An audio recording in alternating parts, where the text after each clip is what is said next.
किशोरी जी बगल में न हो तो कोई जीव भगवत शरणागति के योग्य नहीं होगा। इसलिए अकेले ठाकुर जी की शरणागति नहीं है, साथ में राधा रानी जरूरी है, साथ में श्री जानकी जी जरूरी हैं। नहीं तो ये तो ठाकुर ठहरे, कब इनमें ठकरास आ जाए कोई ठिकाना है, कोई पता है? अरे नहीं तुम हमारे लायक नहीं हो। पर श्री किशोरी जी बगल में हैं तो कोई जीव नालायक होता ही नहीं, सब जीव इनकी शरणागति के लायक सिद्ध हो जाते हैं। इंद्र का पुत्र जयंत कौआ बनकर आया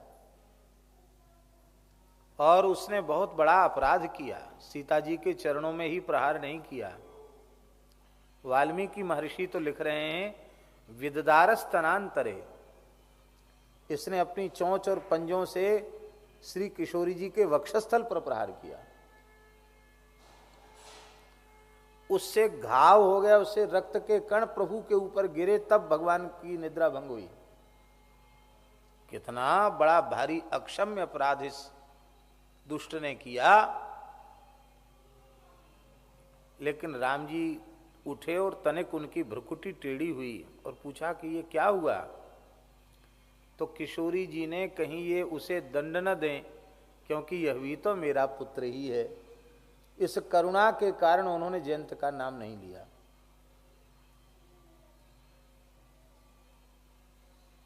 ये तो नहले पे दहला करने वाला था। राम जी ने कहा कौन, किस दुष्ट ने ये अभद्रता की, दुस्साहस किसने किया? ये बोला कांव कांव। अच्छा, अपराध फिर सीना जोरी। अब वहां धनुष बाण नहीं था। क्यों नहीं था धनुष बाण? धनुष बाण क्यों नहीं था? वो तो पर्णशाला में था। क्योंकि एक बार चुनि कुसुम सुहाए, निज कर भूषण राम बनाए। सीत ही पहिराए प्रभु सादर, बैठे फटिक शिला पर सुंदर। भगवान रास के पूर्व श्री किशोरी जी का अपने करकमल से श्रृंगार कर रहे हैं। वहां धनुष्बाण की आवश्यकता नहीं थी, इसलिए धनुष्बाण वहां नहीं था। अत्यंत मधुर लीला हो रही है, इसलिए धनुष्बाण वहां नहीं था। पर सरकार ने दंड देना आवश्यक समझा और एक सींक ऐसे चला दिया और कहा एक तिनका, और वही सींक ब्रह्मसर हो गया, ब्रह्मास्त्र हो गया। बेचारा जयंत जहां तक उसकी गति थी पूरे ब्रह्मांड में सर्वत्र गया, लेकिन काहू बैठन कहा न ओही, राखी को सके राम कर द्रोही। ब्रह्मा जी ने भगा दिया, शंकर जी ने भगा दिया, इंद्र ने भगा दिया, सब ने भगाया उसको। भाग यहां से, हमारा लोक भी जल के भस्म हो जाए, चल भाग यहां से। राम जी का प्रभाव देखने चला था, देख लिया ना प्रभाव। राम विरोधी को कोई नहीं बचा सकता है। नारद जी को तो वो चित्त में ही नहीं देता था। वो सोचता था माँ बाबा जी तो रोज आते हमारे पिताजी के दरबार में, नारद जी के प्रति उसकी कोई महत्व बुद्धि नहीं थी। लेकिन नारद देखा विकल जयंता, लाग दया कोमल चित्त संता। जयंत ने नारद जी को नहीं देखा, नारद जी ने जयंत को देखा और उनके हृदय में दया आ गई। क्योंकि संत हृदय नवनीत समाना, कहू कबिन पर कहू न जाना। निज प्रताप द्रवय नवनीता, पर दुख द्रवही संत सुपुनीता। नारद जी द्रवित हो गए, अरे भैया जयंत कहाँ जा रहे हो? व्याकुल उसने कहा, अरे महाराज आप क्या पूछोगे, मैं जल जाऊंगा। अरे बताओ तो सही। राम जी का प्रभाव देखने गए थे ना चित्रकूट में, प्रभाव तो देख लिया, लेकिन एक चीज देखना बाकी है, स्वभाव। प्रभाव तो यह पूरे ब्रह्मांड में तुम्हें कोई बचाने वाला नहीं। अब स्वभाव देखो कैसा स्वभाव है। कहा वे अपनावेंगे, हमने अक्षम्य अपराध किया है।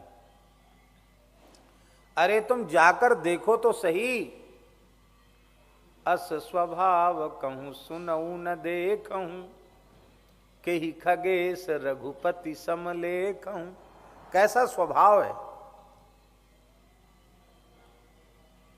ये। गया, सो जाओ बाबा, जाओ हृदय बाबा, सो जाओ, ऐसे बैठो सीधे आंख खोल के।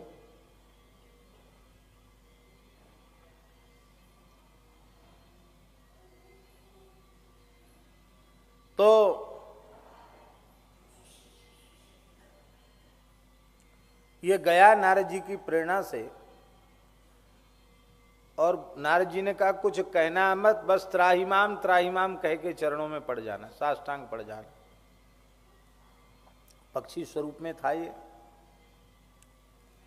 भय के मारे पक्षी जब गिरते हैं तो आकाश की ओर उनका मुंह होता है, उल्टे गिरते हैं।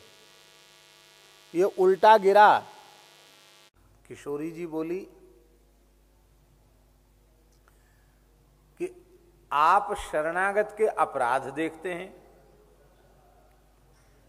आपने स्वयं घोषणा की है रामावतार में, शरणागति धर्म में, कि कोटि विप्र बध लागे जाऊ, आयु शरण तजऊ नहीं ताहू। विश्वद्रोह कृत अघज ही लागा, शरण गयो प्रभु तदपि न त्यागा। शरणागत के गुण दोष विचार नहीं करते, फिर ये शरणागत है, इसको आप क्यों अस्वीकार कर रहे हैं? इसको स्वीकार कीजिए, ये शरणागत है। राम जी बोले शरणागति आचार्य के माध्यम से होती है, गुरु के माध्यम से होती है। इसने कौन सा गुरु बनाया? किशोरी जी ने अपना नाम तो नहीं लिया, आचार्य तो स्वयं है ही हैं, पर उन्होंने कहा कि देखो नारद जी इसको मिले कि नहीं मिले, संत ही सदगुरु हैं। और नारद जी ने आपका नाम, आपकी महिमा सुनाई कि नहीं सुनाई? दीक्षा में यही तो होता है, नाम सुनाया जाता, महिमा सुनाई जाती है। तो आपका नाम कान से ही तो सुना होगा, महिमा भी सुनी। बोले ऐसे थोड़ी होता है कि चलते चलते सुन ले तो दीक्षा होगी। बोले नहीं, पूरा पंच संस्कार संपन्न वैष्णव है। रज से मस्तक पर तिलक धारण करते हैं, आपके चरणों की चित्रकूट की रज इसके मस्तक पर लग गई तो तिलक हो गया। तुलसी मेरा ही अंश है, स्वरूप है, मैंने इसका कंठ पकड़ लिया तो इसका तुलसी संस्कार हो गया। मेरी उंगलियों में धनुर्वाण शंख चक्र आदि के चिन्ह हैं, मैंने इसका स्पर्श कर लिया, इसकी छाप संस्कार हो गया। इसके तो सारे संस्कार हो गए, इसको तो आपको अपनाना ही पड़ेगा।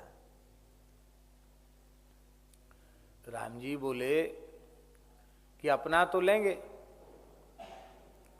तुम कह रही हो तो अपना लेंगे, पर मेरा अपराध करे तो मैं क्षमा करूं, ये तो तुम्हारा अपराध है। हमारा अपराध? मेरा अपराध? ये कैसी बात आप कर रहे हो? अरे आपको पता नहीं इसने कितना भयंकर अपराध किया, आपके पयोधर को प्रहार करके क्षत विक्षत कर दिया। किशोरी जी के नेत्र भर आए। बोले आप जगत के पिता हैं, अनंत कोटि ब्रह्मांडों के पिता हैं, तो मैं अनंत कोटि ब्रह्मांडों की माता हूं कि नहीं? और ये मेरा पुत्र है कि नहीं? आपको पता नहीं है, कुपुत्र हो जाए तो कुछ दपि कुमाता न भवती। हे प्रभु, छोटे बच्चे के दांत निकलते हैं तो दूध पीते पीते दांतों में खुजली चलती है, तो अपनी मां के पयोधर को दांत से काट देता है। तो मैया इतनी नाराज नहीं होती कि बच्चे की नार मसक दे, उसका गला दबा दे, ऐसा तो नहीं करती मैया। क्या करती है? छोटे बच्चे ने, अबोध बच्चे ने दांत से काट दिया तो उसको अपराध नहीं मानती है, प्रसन्न होती है, बच्चे के दांत आ गए, सी कह करके उस कष्ट को सह लेती है, पर बच्चे पर लाड़ प्यार में कमी नहीं करती है। प्रभु, संसार की सामान्य माताओं में इतना वात्सल्य होता है, तो मैं वात्सल्य गुण का अगाध समुद्र हूं, मेरे हृदय में जीवों के प्रति कितना वात्सल्य होगा। इसलिए आप अपराध मानो तो मानो, मैं जयंत के अपराध को अपराध नहीं मानती हूं, आपको इसे क्षमा करना ही पड़ेगा, इसको शरण में स्वीकार करना ही पड़ेगा।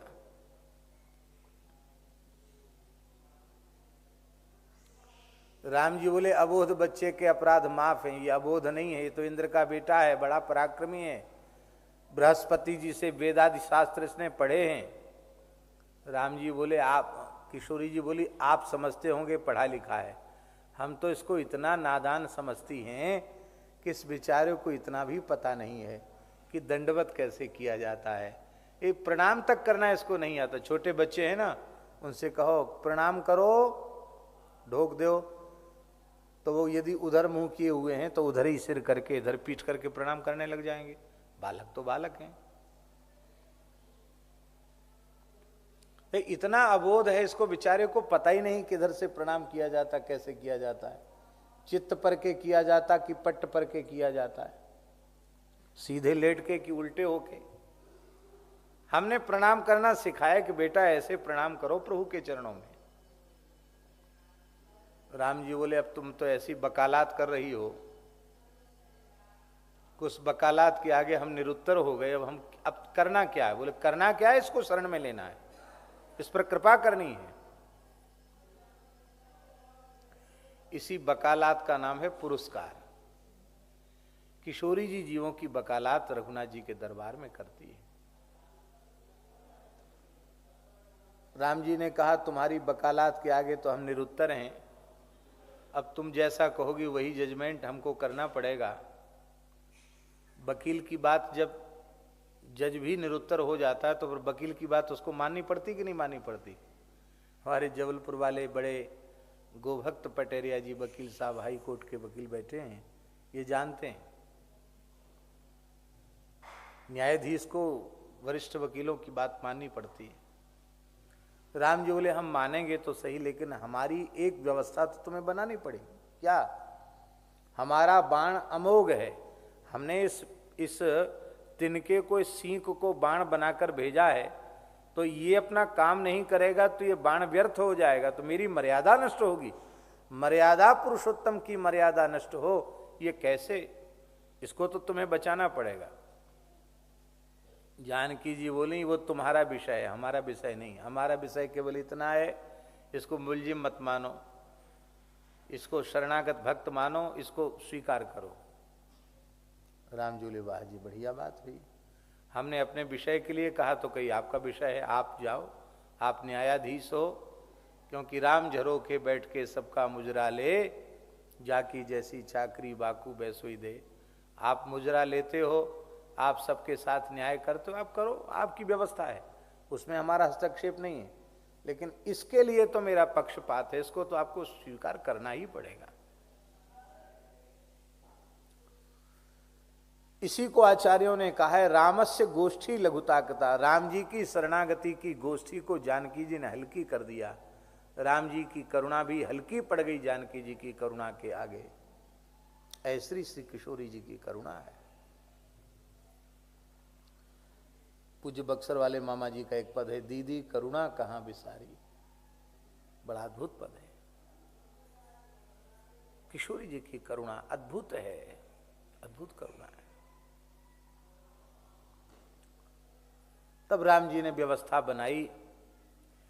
वाल्मीकि में लिखा है हिनस्तिस्म सदक्षिणम, उस कौए का एक आंख, एक नैन कर तजा भवानी, एक नेत्र उसने, भगवान ने बाण से उसका फोड़ दिया, तो बाण किसी अंश में चरितार्थ हो गया।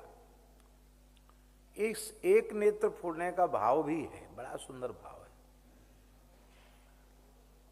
मानो किशोरी जी ने कृपा की, रघुनाथ जी ने कृपा की, तो इसको एक दृष्टि प्रदान कर दी। अब तक ये भेद देखता था, राम जी को सामान्य पुरुष समझता था, जानकी जी को सामान्य सुंदरी स्त्री समझता था, भेद भरा था इसकी दृष्टि में। अब इसको समझ में आ गया, गिरा अर्थ जल बीच सम, कहियत भिन्न न भिन्न, बंदऊ सीताराम पद जिन्हीं परम प्रिय खिन्न। श्री सीताराम जी दो होकर भी एक हैं, एक होकर भी दो हैं, ये एक ही हैं। ये भाव इसकी समझ में आ गया। एक नयन करता जा भवानी। इसकी भेद दृष्टि, दूसरी दृष्टि जो भेद वाली थी वो समाप्त कर दी। जानकी जी ने कहा आपने मरी व्यवस्था तो बना दी, लेकिन हमारा बेटा, उसको लोग कहेंगे कनवा, काना है ये कहेंगे ना लोग, कहेंगे देखो शरण में तो लिया पर बेचारी की एक आंख तो फोड़ ही दी। राम जी बोले तब ये व्यवस्था तुम बनाओ, इतना हमने किया तो थोड़ा तुम भी करो। जानकी जी ने कहा मैं कृपा करती हूँ इस पर, इसकी आंख तो एक ही रहेगी, पर इतनी जल्दी जल्दी घूमेगी दोनों तरफ कि देखने वाला कोई अनुभव नहीं कर पाएगा कि ये एकाक्षी है, कनवा है। सबको यही लगेगा इसकी दोनों आंख है। कौआ की एक ही आंख होती है, दो आंख कौए की नहीं होती है, पर एक ही उसका नेत्र गोलक इतने जल्दी इधर उधर घूमता है कि आप अनुभव नहीं कर सकते कौआ की एक आंख है। राम जी बोले ये जब तक पास में रहेंगी तब तक किसी दुष्ट को मारने नहीं देंगी, चाहे रावण आ जाए और चाहे कोई आ जाए, किसी दुष्ट को मारने नहीं देंगी। इसलिए जब खरदूषण त्रिसरा आए तो राम जी ने कहा लक्ष्मण जी तुम जानकी जी को लेके कंदरा में चले जाओ। अब हम आपसे पूछते हैं, राम जी को डर था क्या? लक्ष्मण जी कमजोर हैं क्या? और भगवती सीता पराम्बा जिनके उपजे ही जासु अंश गुण खानी, अगणित लक्ष्मी उमा ब्रह्माणी, ऐसी श्री किशोरी जी वो क्या स्वयं शक्तिहीना है क्या? तो कंदरा में छिप जाओ ये क्यों कहा? बोले हम मारेंगे और ये बीच में खड़ी हो जाएंगी। नहीं नहीं हमारे पुत्र हैं, छोड़ दो। लो साहब, लक्ष्मण जी से कहा इनको छिपा के रखो, हमारी लीला हो जाए तब लाना। इसलिए राम जी ने कहा, क्या कहा? तुम पावक मह करो निवासा। क्यों निवास करूं? बोले जो लगी करो निशाचर नासा। तुम पास में रहोगी, मारने दोगी नहीं, तब फिर लीला कैसे बनेगी?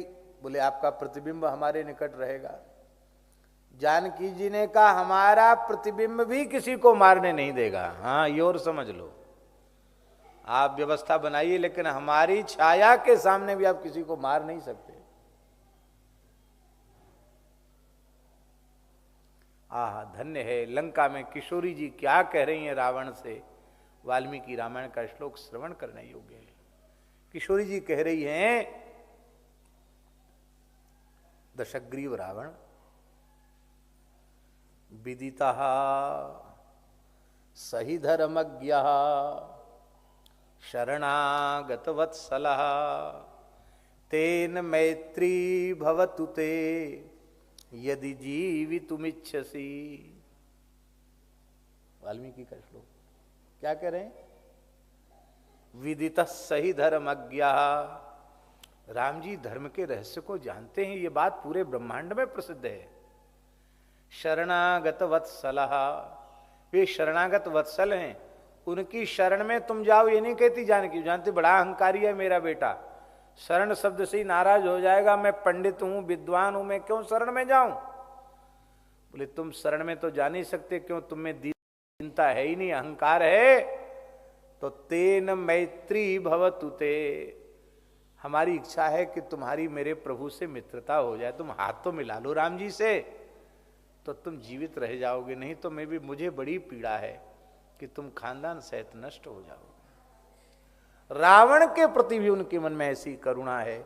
भैया आचार्य और सद्गुरु, इनके हृदय में जीवों के प्रति ऐसी ही करुणा होती है। ऐसी करुणा न हो तो हम लोगों का कहां ठौर ठिकाना है। करोड़ों करोड़ों जन्म की माताएं उतना वात्सल्य नहीं दे सकती हैं जितना वात्सल्य आचार्य सद्गुरु जीवों को कृपा पूर्वक प्रदान करते हैं। संसारियों का वात्सल्य संसार में डुबाने वाला होता, संसार से उबारने वाला नहीं होता, किंतु संत सद्गुरु का वात्सल्य जीव को संसार से उबारने वाला होता है। इसलिए जानकी जी आचार्या हैं, इसलिए तुलसीदास जी महाराज ने जानकी की बलि जयी हो और जानकी जीवन की बलि जयी हो, क्योंकि जानकी जी की कृपा के बिना और राम जी की शरणागति होगी नहीं।